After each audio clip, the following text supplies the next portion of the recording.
നിങ്ങളിപ്പോൾ കാണുന്നത് കോൺഗ്രസ് ആസ്ഥാനത്തെ സ്വാതന്ത്ര്യ ദിനാഘോഷത്തിൽ വന്ദേ മാതരം മുഴുവനും ആലപിക്കുന്ന അണികളെയാണ്, അല്ലെങ്കിൽ വന്ദേ മാതരം മുഴുവനായിട്ടും ആലപിക്കുന്ന നേതാക്കന്മാരെയാണ്.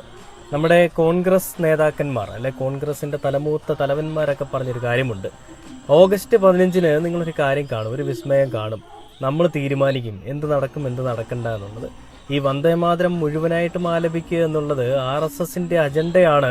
ആ അജണ്ട ഇവിടെ നടപ്പിലാക്കേണ്ട ആവശ്യകതയില്ല. 2 വരി മാത്രം, ആ 2 വരികൾ മാത്രം ആലപിച്ചാൽ മതി. അതിനുശേഷം മുഴുവനും വർഗീയതയാണ് വിളിച്ചോതുന്നതെന്ന് പറഞ്ഞുകൊണ്ട് കഴിഞ്ഞ 10 വർഷങ്ങളിൽ ഇവിടം ഭരിച്ചിരുന്ന ഒരു പിണറായി വിജയൻ എന്ന് പറഞ്ഞൊരു മനുഷ്യനുണ്ടായിരുന്നു. അദ്ദേഹം ഒരു പ്രസ്താവനയുണ്ടായിരുന്നു, അല്ലെങ്കിൽ അദ്ദേഹം ഒരു കാര്യം പറയുകയുണ്ടായി.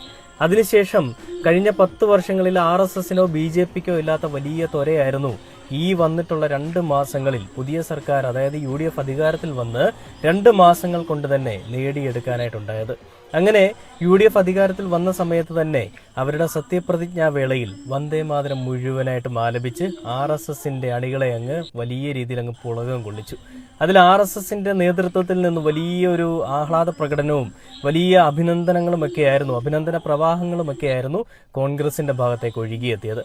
ഇന്ന് നമ്മുടെ ഇന്ത്യൻ കോൺസ്റ്റിറ്റ്യൂഷനെ കൊല വിളിച്ചുകൊണ്ട് തന്നെ അവിടെ വന്ദേ മാതരം മുഴുവനായിട്ടും ആലപിച്ചിരിക്കുകയാണ്. ശരിക്കും പറഞ്ഞാൽ വെറും 30 ദിവസം കൊണ്ടുണ്ടായ ഒരു രാജ്യസ്നേഹമാണ് BJPക്കും സംഘിമിത്രങ്ങൾക്കും എന്നുള്ളൊരു കാര്യത്തിൽ ഒരു സംശയവും വേണ്ട. എന്തുകൊണ്ടാണ് ഞാനിത് പറഞ്ഞതെന്ന് വെച്ച് കഴിഞ്ഞാൽ, ഈ വന്ദേ മാതരം ആലപിക്കാൻ പോലും അറിയാതെ ചുമ്മാ റെക്കോർഡും ഇട്ടിട്ട് ഇങ്ങനെ വായും വെച്ച് ഇങ്ങനെ അനക്കിക്കൊണ്ടിരിക്കുന്ന കുറച്ച് ആളുകളുടെ ഒരു വീഡിയോ കണ്ടു. ഒന്ന് കണ്ടുപിടിക്കോ.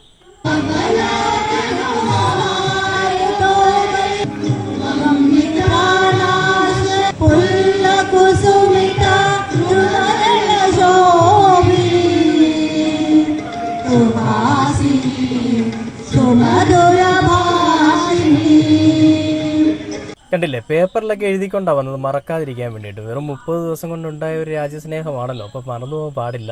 അതിനുവേണ്ടി എഴുതിക്കൊണ്ട് വന്ന ആളുകളാണ്.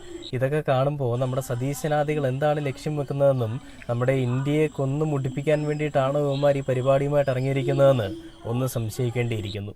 അവസ്ഥയൊക്കെ തന്നെ അല്ലേ.